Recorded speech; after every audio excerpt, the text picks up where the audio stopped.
Pregnancy journey के part 1 में मैंने बताया कि हमल करने से पहले क्या टेस्ट करवाने चाहिए, अपनी सेहत का कैसे ख्याल रखना चाहिए और कब तक प्रेगनेंसी का इंतज़ार करना चाहिए, और अगर प्रेगनेंसी होने में प्रॉब्लम हो तो फिर किस तरह से आपने ट्रीटमेंट लेना है। अब पार्ट 2 में मैं आपको बताऊंगी कि जब आपको हमल हो जाता है और हमल के पहले 3 महीनों में आपकी क्या अलामात होती हैं, क्या कॉम्प्लिकेशंस हो सकती हैं, आपको डॉक्टर से रुजू करके क्या टेस्ट कराने होते हैं और किस तरह से आप अपना और अपने बेबी का ख्याल रख सकती हैं।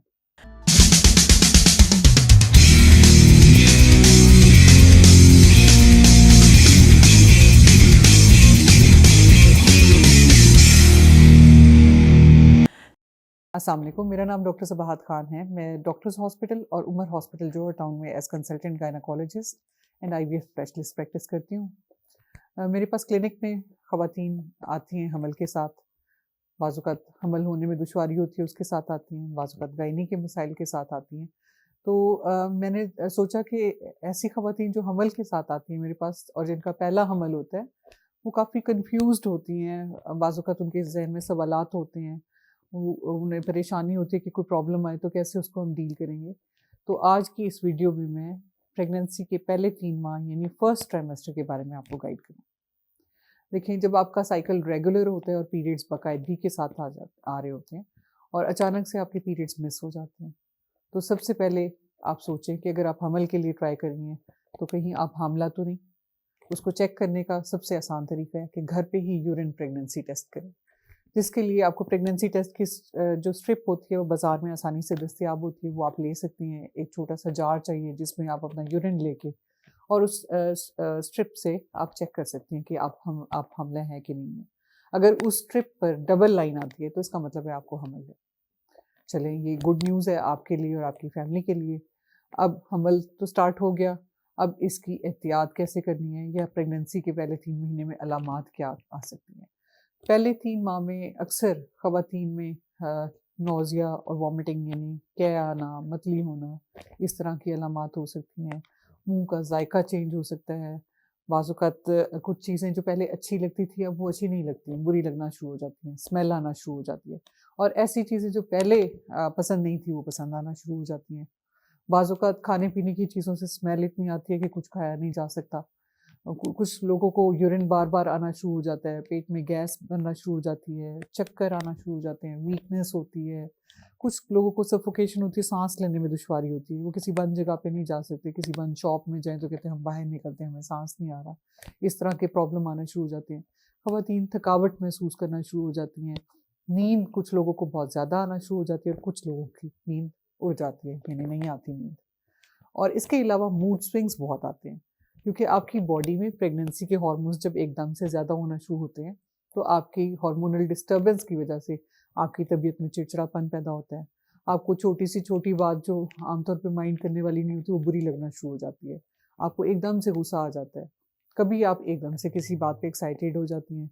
कभी आपको सामने बैठा हुआ हँसता हुआ बंदा भी बुरा लगना शुरू हो जाता है कि पता नहीं मेरे साथ तो ज़ुल्म है, मैं प्रेग्नेंट हूँ, मुझे वॉमिटिंग हो रही है और वो बैठे देखे स्माइल कर रहे हैं, वो हँस रहे हैं और मैं ही सबसे ज़्यादा मज़लूम हूँ। इस तरह की फीलिंग्स आना शुरू हो जाती हैं। तो इसमें आपका कसूर नहीं है, ये प्रेगनेंसी के हार्मोन्स हैं जो आपकी बॉडी में तब्दीलियाँ ला रहे हैं। आपके हार्मोन्स की डिस्टर्बेंस की वजह से आपके मिज़ाज में ये तब्दीलियाँ आ रही हैं, यानी मूड स्विंग्स आ रहे हैं। बाज़-औक़ात आप खा पी नहीं सकते प्रॉपर्ली, आपको लगता है कि मैदा फुल है, भूख नहीं लग रही, या अगर खाते हैं तो मतली होना शुरू हो जाती है, कै आना शुरू हो जाती है। जो खाया पिया थोड़ा-सा होता है वो भी निकल जाता है, तो उससे आपको वीकनेस फ़ील होती है।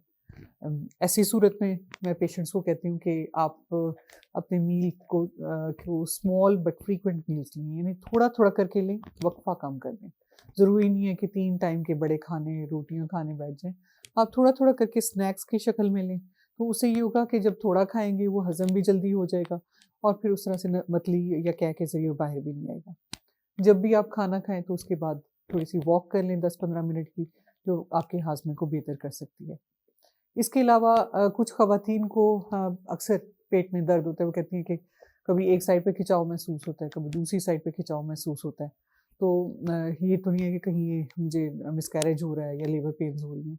तो देखिए, अगर हल्का-फुल्का पेन होता है, थोड़ी देर में ठीक हो जाता है, तो ये नॉर्मल है, क्योंकि आपके यूट्रस का साइज़ बढ़ रहा होता है ना, तो उसकी वजह से स्ट्रेच होता है और ये वाले हल्के-फुल्के पेन्स आते हैं। लेकिन अगर मुसलसल दर्द हो रहा है, और शिद्दत में इजाफा होता जा रहा है, तो ऐसी सूरत में इग्नोर ना कीजिए और डॉक्टर के पास जाइए। हमल जब होता है तो पहले 3 महीनों में कुछ लोगों को स्पॉटिंग या ब्लीडिंग भी हो सकती है, जो शुरू में हम कहते हैं इम्प्लांटेशन ब्लीडिंग, कि आपकी प्रेगनेंसी अपनी जगह बना रही है तो उस वजह से ब्लीडिंग हो सकती है।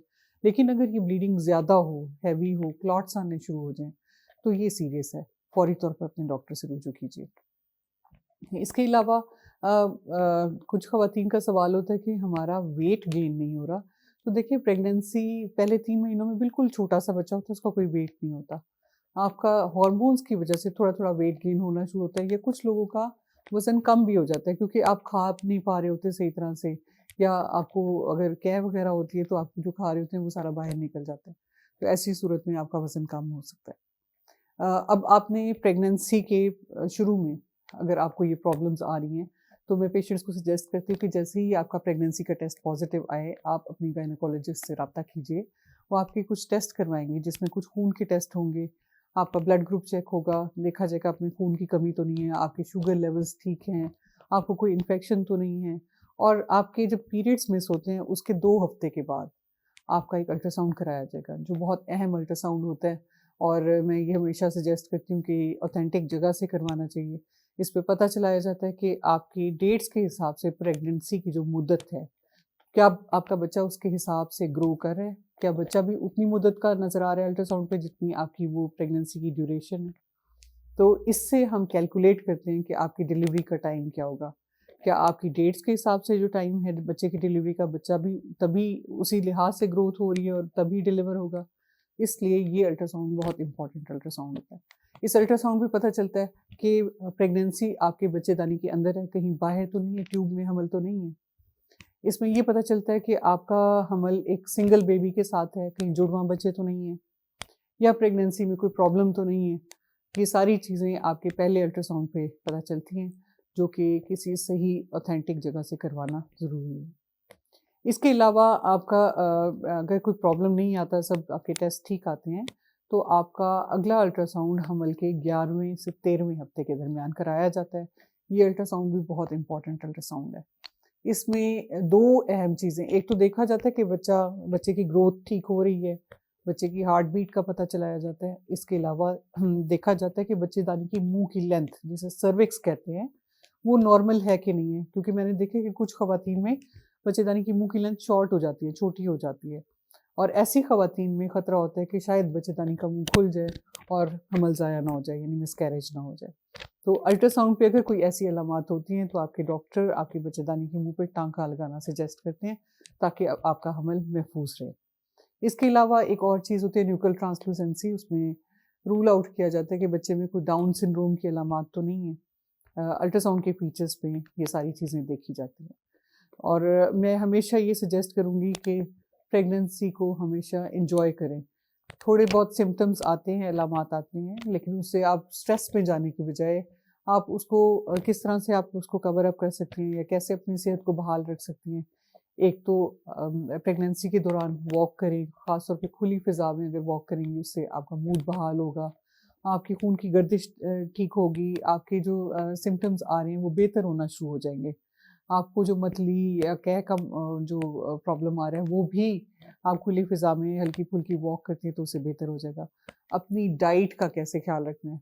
पानी का इस्तेमाल ज़्यादा से ज़्यादा करना है, ताकि आप में पानी की कमी ना हो, हाइड्रेशन आपकी ठीक हो। फ्रूट्स का इंटेक, फाइबर डाइट में हमेशा कहती हूँ कि ज़्यादा रखें, क्योंकि हार्मोन्स की वजह से, प्रेगनेंसी के हार्मोन्स की वजह से कुछ लोगों को कब्ज़ का मसला हो जाता है। तो जब आप फाइबर डाइट लेते हैं, तो ये प्रॉब्लम आपका रिज़ॉल्व हो जाता है। आपका पानी ज़्यादा होता है लेते हैं, तो उससे आपको पेशाब ज़्यादा आता है, जिससे आपका मसाना क्लियर होता जाता है, वॉश होता जाता है, जिससे यूरिन के इन्फेक्शन होने के चांसेस कम हो जाते हैं। आपने प्रेगनेंसी के पहले 3 महीनों में ये ध्यान रखना है कि आपको अगर कोई वेजाइना से डिस्चार्ज आ रहा हो, साथ स्मेल हो, ख़ारिश हो, या यूरिन में कोई प्रॉब्लम आ रहा हो, कि जलन के साथ आ रहा हो, रुक-रुक के आ रहा हो, या पेनफुल हो, तो वो बात अपने डॉक्टर को ज़रूर बताएँ, ताकि किसी किस्म की कॉम्प्लिकेशन से बच सकें। तो प्रेगनेंसी के पहले 3 महीनों में डॉक्टर्स आपको फॉलिक एसिड का इस्तेमाल सजेस्ट करते हैं, जिनको लाज़मी इस्तेमाल कीजिए, क्योंकि बच्चे की ब्रेन डेवलपमेंट में फॉलिक एसिड का रोल बहुत अहम है। तो डॉक्टर की तजवीज़ करदा अद्वियात के अलावा खुद से कोई मेडिसिन ना लीजिए, क्योंकि पहले 3 महीनों में बच्चा बन रहा होता है, बच्चे की ग्रोथ हो रही होती है। उसमें अगर कोई ऐसी अद्वियात आप इस्तेमाल करेंगे जिससे बच्चे को नुकसान हो सकता है, तो हो सकता है बच्चे को कोई डिफेक्ट्स आ जाएँ उसकी वजह से। तो डॉक्टर से पूछे बगैर कोई भी अद्वियात आपने इस्तेमाल नहीं करनी।